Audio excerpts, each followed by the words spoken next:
La démocratie sénégalaise est dans le coma. Dans le coma, pourquoi? Il y a eu des morts, il y a eu la violence, la question du troisième mandat. Beaucoup de violence, beaucoup de répression, un parti dissous. Injustice bu nekk ci dëkk bi loolu la ñuy xeex yaa ngi dégg Macky Sall bëgg ñoo forcer boppam. Mais la vraie vérité, c'est que cette injustice-là, elle est ressentie par les Sénégalais qui vivent de plus en plus dans la crise. Et ça a connu son paroxysme par une coupure d'Internet, des coupures d'Internet et d'accès aux réseaux sociaux. C'est le faux pas forcé. C'est ça que nous voulons que les Sénégalais prennent. Chaque Sénégalais, avant même de faire ses prières, fait 10 000, 3 ou 400 000 ou 500 000 faux pas forcés. C'est important. dafay jooy parce que li dafa ñaaw jooy loo ko suñu ay rakk ñoo fi nekk suñu ay mag ñoo fi nekk suñu ay càmmin ñoo fi nekk Sénégal benn bopp la kenn waru ko xar ñaar. Écoutez le discours de Senghor quand il quittait le pouvoir. Il disait démocratie du tokki nguur gi pendant des années. Démocratie dafa laaj ñu changer. Comment réduire aujourd'hui ce présidentialisme qui pose problème? Premier mandat, ok. Deuxième et dernier mandat, c'est fini.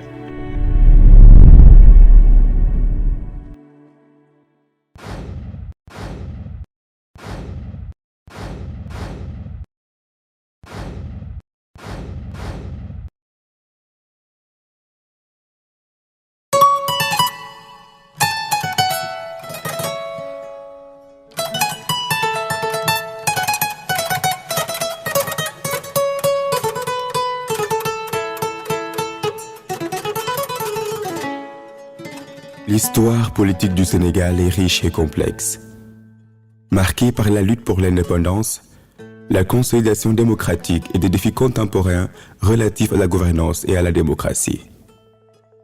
Le Sénégal est souvent cité comme un exemple de démocratie en Afrique de l'Ouest, ayant réussi plusieurs transitions pacifiques du pouvoir et maintenu une relative stabilité politique. Cependant, les défis contemporains soulignent l'importance de la vigilance démocratique et de la participation citoyenne pour préserver les acquis et continuer à progresser vers une gouvernance juste et inclusive. Il ne peut donc y avoir aucune hésitation. La politique du Sénégal, clairement définie, s'est fixé 3 objectifs qui sont dans l'ordre où elle veut les atteindre.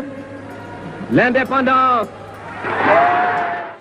Je veux leur dire ceci. Ils veulent l'indépendance. Qu'ils la prennent le 28 septembre.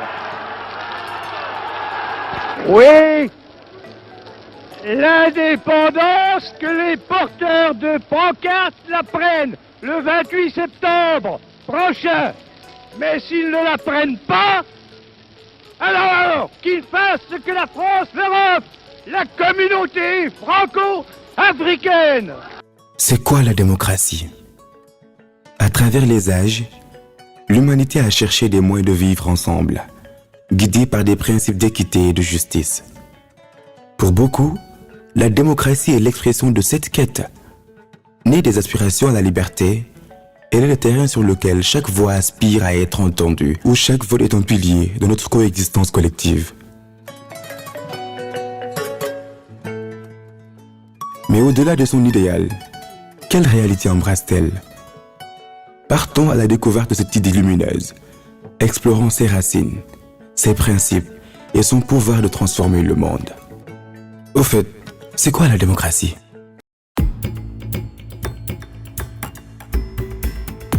La démocratie est un vaste programme, un vaste mot. Est-ce qu'on peut définir la démocratie? Écoutez, la définition que tout le monde connaît, c'est le pouvoir du peuple par le peuple et pour le peuple. Impose déjà que le peuple ait un certain niveau de compréhension des principes et des enjeux. Ça, c'est un grand problème. C'est l'indétermination même de la définition du peuple. C'est un pouvoir de représentation donc, que le peuple confie donc, à des institutions, donc qui les exercent bien évidemment sous sa surveillance. Ça, c'est la démocratie. Mais toutes ces définitions sont des définitions, si vous voulez, assez restreintes. La démocratie, c'est la possibilité pour quand même les populations, les citoyens de pouvoir s'exprimer. Ça veut dire les libertés, le respect des libertés fondamentales, liberté d'expression, liberté de penser, liberté de créer Ça fait partie de la démocratie. La démocratie, c'est une forme d'organisation politique dans laquelle les détenteurs de pouvoir l'exercent à travers un corps social. Pour moi, la démocratie n'est rien d'autre que la traduction de l'aspiration commune, collective d'une population ou d'un ensemble d'individus qui ont décidé ensemble de fixer des normes, de fixer des législations, de fixer une façon de vivre et de fixer des règles sociétales qui régissent leur comportement, leurs agissements et aussi la manière de faire de la politique. Donc c'est le pouvoir de ceux qui ont décidé d'en faire un pouvoir. Mais le peuple a le pouvoir. S'il ne me croit pas, qu'il essaie un troisième mandat pour voir. Yeah. Donc, la démocratie, bien que partageant des principes universels, s'adapte et se transforme au gré des cultures et des histoires. Bien, dans ce cas, peut-on parler de plusieurs démocraties? Pouvons-nous parler d'une démocratie africaine? Qu'est-ce qui définit une démocratie africaine? Comment les peuples africains façonnent-ils leur propre chemin vers la gouvernance participative? On pourrait dire de démocratie à l'africaine, pourquoi pas. Certains même vont jusqu'à dire, mais démocrature. Démocrature, c'est un nouveau concept, c'est un terme qui est à la croisée de la démocratie et de la dictature. Parce qu'en réalité, tous nos dirigeants, c'est quand même des monarques républicains. C'est des monarques des temps modernes. Si vous regardez la plénitude de leur pouvoir, ils concentrent énormément de pouvoir et la démocratie ne peut pas s'accommoder de tous ces pouvoirs concentrés entre les mains d'une seule personne. Ce qui veut dire que finalement, on peut bien parler de démocratie ou d'un système de gouvernance à l'africaine. Chaque société, de par son histoire, de par son contexte, a sa forme de démocratie appropriée. Donc sa façon d'organiser le pouvoir pour que ce pouvoir-là puisse être redistribué ou partagé de sorte que le peuple lui-même, c'est-à-dire l'ensemble des composantes de cette société, puisse véritablement en être détenteur de ce pouvoir. On peut penser à la constitution de Thierno Souleymane Baal. Même l'islam que nous avons, au début du temps du prophète, il y avait une certaine vision de la démocratie, ce qu'on appelle la choura ou la consultation. Chez les musulmans, surtout à partir de la période de Médine, entre les Ansar et les Muhajiroun, il y avait la consultation, c'était la choura. L'Afrique a connu, bien avant la poussée impérialiste, donc un mode d'organisation culturelle. Il faut qu'elle découle de la profondeur, de manière endogène, inclusive, la profondeur des aspirations politiques, je dis bien politiques, sociales, sociétales et culturelles, j'allais aussi dire cultuelles, des populations qui composent un ensemble, c'est-à-dire une société. Qui reposait sur des valeurs, qui reposait sur le partage du pouvoir, qui reposait sur le partage du savoir et de l'avoir. Nous, notre histoire, nous avons connu une certaine forme, en tout cas, de démocratie, du point de vue même des mythes. Je pense à la charte de Kourkan-Fouga. Mais avant même de parler de la charte du Mandé, ici nous avons un royaume comme le Cayor, où le roi, forcément, avait non seulement des attributs très forts, tout le monde le savait, c'est le Damel, mais le roi était issu d'une élection. Et on n'en parle pas beaucoup. Donc il y avait 7 familles princières ici, dans le Cayor, au Sénégal, bien avant la poussée impérialiste. Et ce sont ces 7 familles qui pouvaient donner le roi, le Damel. Et le Damel lui-même ne pouvait pas assurer sa propre investiture. Il y avait une autre famille qu'on appelait les Khagan. Donc c'était une lignée qui pouvait être une sorte de premier ministre ou de vice-président, donc qui pouvait assurer ce qu'on appelait l'investiture. Nous savons tous que c'est le vote qui confère un choix, mais c'est l'investiture qui donne le pouvoir. En Europe, j'allais dire l'Occident, a combattu pendant des centaines d'années pour en arriver à stabiliser leur système politique. Et parmi ces pays, il y en a toujours qui ont su conserver leurs réalités ancestrales, j'allais dire leurs réalités sociales. Des royaumes, des rois, des reines, des monarchies, ainsi de suite. À côté, ils ont un modèle démocratique qui se plient aux exigences de leur population. En Afrique, et c'est dommage qu'on n'en parle pas assez, nous avons été le continent qui a été le premier à expérimenter la démocratie. Dans la pratique, l'Europe est venue par la théorie, théoriser le concept de la démocratie et de véhiculer la démocratie comme étant un concept international et étant un concept universel.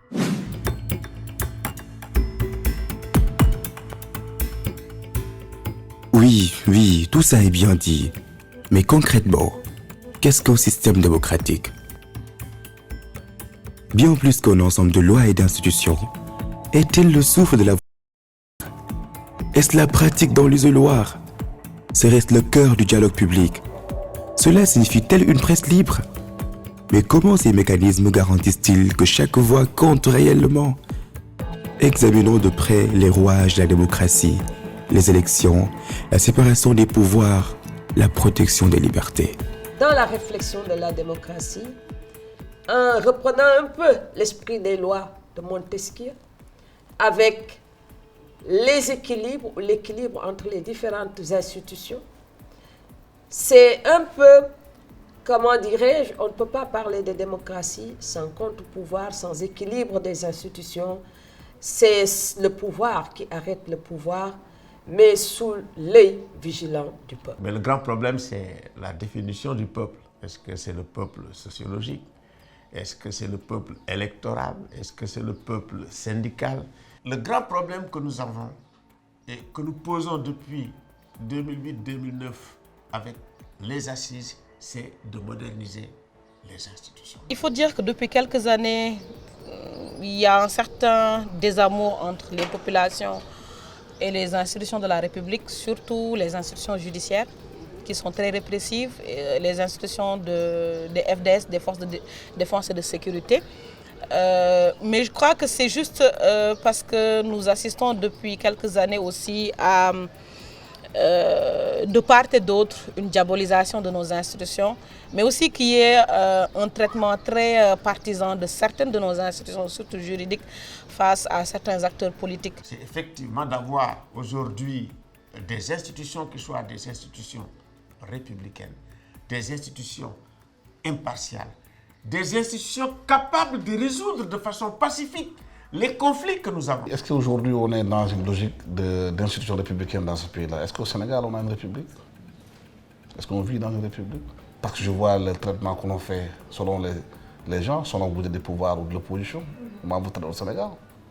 Quand vous êtes de l'opposition, souvent vous avez la glaive qui vous tombe dessus.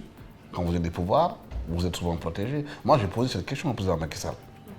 Il a demandé pourquoi les Sénégalais ont l'impression que certains Sénégalais qui sont du côté des pouvoirs sont protégés. Pourquoi ceux qui sont à l'opposition sont souvent maltraités? Si un État ne parvient pas à gérer ces 3D-là, dépatrimonialisation, dépersonnalisation, différenciation, on n'est pas dans un processus de mise en place d'une république et d'un État. La preuve, si vous avez remarqué, depuis les indépendances, le nombre de coups d'État qu'il y a eu sur le continent, dû à cette démocratie-là, c'est extraordinaire. C'est-à-dire qu'il y a la démocratie, il y a des coups d'État institutionnels qui occasionnent des coups d'État militaires.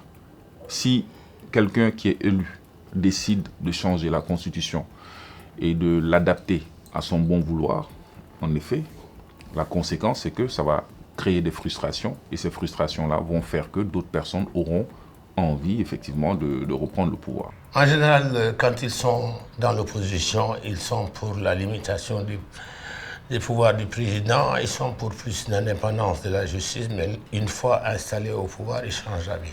Entre 1970, après mai 68, jusqu'en 2000, on n'a connu que des avancées, et des avancées significatives dans le domaine de la démocratie. Les 12 dernières années qui marquent l'exercice du pouvoir du président sortant nous a renseigné sur un recul démocratique qui est certain. On assiste à une restriction de nos libertés individuelles, de nos libertés d'association, de manifestation, de nos libertés d'expression. Et ça a connu son paroxysme par une coupure d'Internet, des coupures d'Internet. Justement, je parlais tout à l'heure des réseaux sociaux, je parlais tout à l'heure de l'importance maintenant de l'Internet. les gens qu'on n'invite pas sur une chaîne de télévision qui appartient à tout le Sénégal vont trouver un autre moyen d'expression. Et le moyen d'expression qu'ils ont trouvé, en tout cas l'espace d'expression qu'ils ont trouvé, c'est les réseaux sociaux. Et comme tout le monde est sur les réseaux sociaux, donc l'amplification est beaucoup plus grande. Donc qu'est-ce qui se passe, c'est qu'on n'a plus forcément besoin d'aller à la RTS pour faire cette déclaration, puisque déjà on ne sera jamais invité là-bas. Donc qu'est-ce qui se passe? Il y a carrément une cassure. Toutes les télés qui sont proches plus ou moins du pouvoir sont boycottées. On a vu aussi un journaliste qui est allé dans une manifestation politique qui a failli se faire tabasser. Donc il y a un engouement très important d'une partie de la jeunesse qui était dégoûtée de la politique. J'ai l'impression de suivre un film sur mon pays, un film qui a eu un impact sur les téléspectateurs. Et en 2021, c'est comme si on nous avait remis le film avec des impacts différents. Parce qu'on s'attendait à une évolution, à une progression, à une avancée. Il y a eu certes des avancées, mais il y a eu beaucoup de dégâts. On a eu une marche rapide, on a eu des cassures, on a eu une alternance pratiquement qui nous a surpris tous, mais quand même méritée, parce que c'est un processus de combat qu'Abdoulaye Wade a mené avec d'autres forces sociales, avec l'épanouissement des syndicats, avec des forces parfois même religieuses, les Moustarchidines, tout cela, ces événements que nous avons vécus en 1988-93, qui aujourd'hui sont irréversibles. Naturellement, tout le monde le sait, on ne peut plus aller en arrière. Donc il y a des pas de géants que nous avons fait dans ce pays. Et aujourd'hui, on est dans l'ère du parrainage également, qui peut être apprécié de façon diversifiée, mais naturellement, c'est toujours un blocage parce que ça permet au pouvoir en place de sélectionner, d'être le maître du jeu et de contrôler toujours le processus. La question du tirage au sort, c'est une question qui limite fortement la démocratie. Parce que le choix d'un président de la République ne peut pas être lié à ce qu'on appelle le tirage au sort, qui présente énormément de difficultés en termes d'égalité par rapport aux candidats, n'est-ce pas? Un fichier qui n'est pas rendu public, que les acteurs ne peuvent pas utiliser et sur lesquels ils sont quand même jugés, ces acteurs, c'est des problèmes. Si ce qui symbolise ou représente les institutions n'arrive pas à se respecter et à respecter les institutions qu'ils sont censés représenter, il y a un problème. Ceux qui les élisent vont forcément marquer ou consommer un divorce avec eux. Parce que tout simplement, ils ne se reconnaissent plus en eux. Et c'est ça le problème de non-démocratie. Mais c'est ça la même chose. Donc moi je me dis, mais c'est lié à quoi? C'est des questions culturelles ou c'est... Il n'y a pas assez de réflexion sur la relation que nous avons avec ce pouvoir-là. Parce que c'est des différentes échelles. Les gens qui sont en bas, ce qu'ils critiquent, ils font exactement la même chose. Si je ne suis pas candidat, est-ce que vous savez que mon gouvernement ne peut pas travailler? Personne ne peut travailler. Nous devons dire.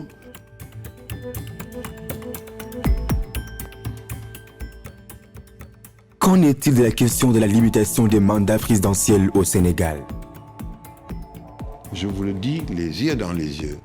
Je pense qu'à notre époque, 2 mandats suffisent largement à la tête d'un État. Si je suis élu pour 7 ans, je m'engage à n'exercer qu'un mandat de 5 ans. Parce que j'ai bloqué le nombre de mandats à 2. Et cette réforme qui limitera le nombre de mandats à 2 et la durée à 5 ans ne pourrait plus faire l'objet de modifications.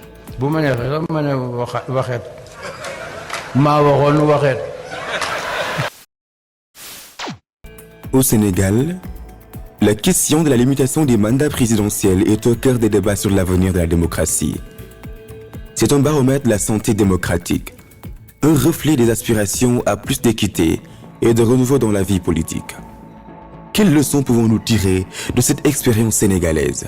Macky Sall, si c'était décidé très tôt, ni oui ni non, mais décidé qu'il allait respecter ces 2 mandats, on n'en serait pas là. Il y avait encore ce problème de respect de la parole donnée du président Macky Sall qui ne voulait pas définitivement régler cette question qui lui est répétitivement posée Est-ce qu'il a l'intention de faire un troisième mandat? Theodore Roosevelt, c'est le président des États-Unis le plus jeune. Après ces 2 mandats, il n'a eu que 50 ans. Il n'y avait pas de limitation de mandat dans la Constitution américaine. C'est David Dwight Eisenhower qui l'a mis dans la Constitution. Un militaire naturellement très rigoureux. Donc pendant la guerre froide, il a mis ça dans la Constitution. Mais avant, il n'y en avait pas. C'est parce que tout simplement, George Washington, le premier président, John Adams, jusqu'à Theodore Roosevelt, ils ont fait 2 mandats, ils sont partis. Lui, il est venu, il était jeune, charismatique et tout, les gens voulaient qu'il fasse un troisième mandat. Mais pour respecter l'honneur de l'héritage démocratique des États-Unis, il a accepté de faire 2 mandats et il est parti. Allez au Bénin. Vous savez ce qu'ils ont écrit sur leur constitution par rapport à ce dispositif? Nulle personne ne peut, durant sa vie, faire plus de 2 mandats présidentiels. C'est-à-dire qu'il n'y a pas consécutif ni successif, ainsi de suite. Durant ta vie, tu ne peux pas faire plus de 2 mandats. Point. Pourquoi ce n'était pas le cas en 2011? On était toujours dans une phase de transition constitutionnelle. Maintenant que on a définitivement passé le cap, Macky était dans cette étape de transition en 2016, comme vous l'avez si bien rappelé, avec la nouvelle réforme constitutionnelle.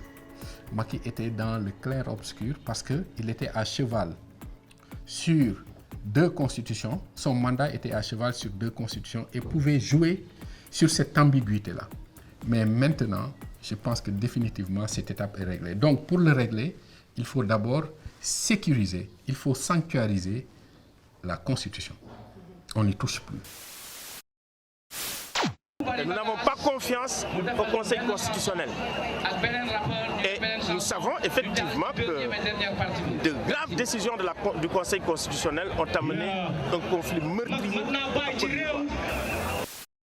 Vous savez, en démocratie, ce qu'il faut absolument éviter, même à un niveau personnel, c'est l'usure du pouvoir. Je me rappelle d'une phrase du président Wade que j'ai vue dans une interview, et ça m'a beaucoup marqué à l'époque.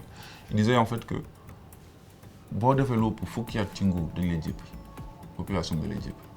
Donc, à un certain moment, il est bon que ceux qui nous dirigent se disent que j'ai 2 mandats pour réussir ma mission, ou en tout cas pour mettre des bases pour que ceux qui viennent après puissent continuer. Quand il est venu, il y avait de l'euphorie. Il y a eu des médias qu'on a mis aussi à certains postes de responsabilité. Ce que nous vivons aujourd'hui, c'est les conséquences de la gouvernance de Wade. Macky, c'est Wade, hein? C'est le fils de Wade. C'est pour ça que nous disons qu'il faut bien examiner le legs, ça veut faire le bilan de 2012 à maintenant, pour voir qu'est-ce qu'il faut prendre dans ce legs, si vous voulez, des 2 régimes libéraux, et qu'est-ce qu'il faut jeter. Donc c'est pour ça que le jeu démocratique est intéressant. Donc le fait justement de limiter les mandats, ça va permettre que dès le premier jour au poste, les gens vont commencer à se dire on est là pour une mission bien précise, nous nous liguons d'un souvenir.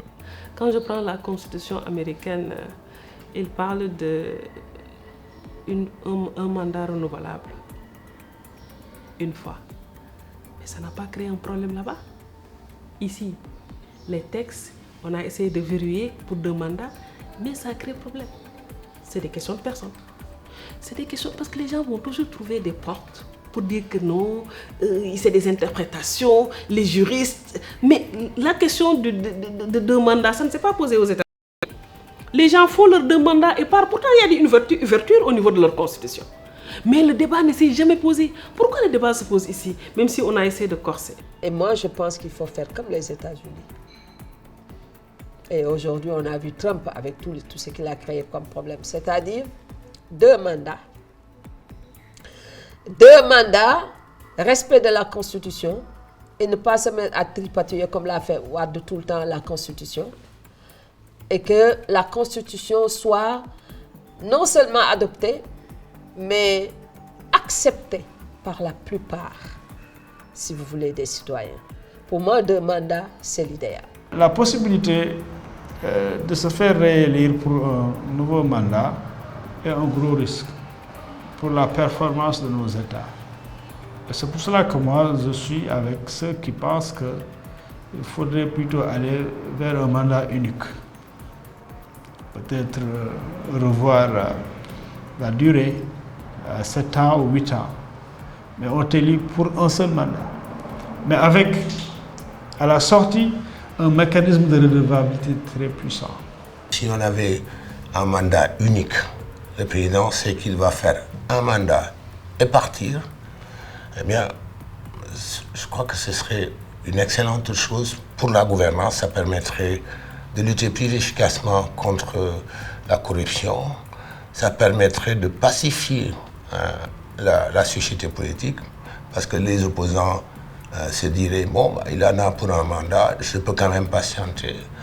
Et ça permettrait d'avoir de véritables élections, des élections à l'occasion desquelles les citoyens vont choisir un mandat. On dit toujours que l'alternance au pouvoir est une respiration démocratique. Un pouvoir, 2 mandats, et c'est fini.